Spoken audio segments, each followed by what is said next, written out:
fanolotsaina manokana tanàna Antananarivo. Ianareo rehetrarehetra zoky zany mahaleo mahalaza.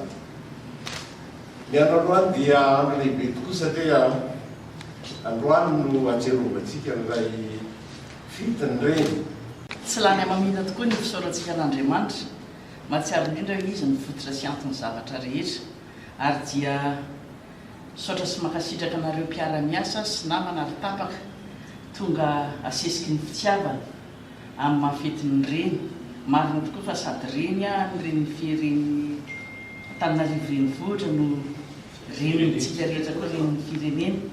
Ary amin'ny zavatra natolotra re tokoa dia makasitraka, makatelina satria mahatsiaro hoe feno zavatra tsara talehibe dehibe. Misy ny tena natsilotsiloka ihany hoe zao ny tsara dia tonga daholo izy rehetrarehetra. Dia makasitraka antsika. Dia mamerina fisaorana sy fankasitrahana amin'ny nataonareo sy nyfatongavana ampifaliana sy ampitiavana. Nefa kosa atolotsika amin'Andriamanitra rery ny voninahitra.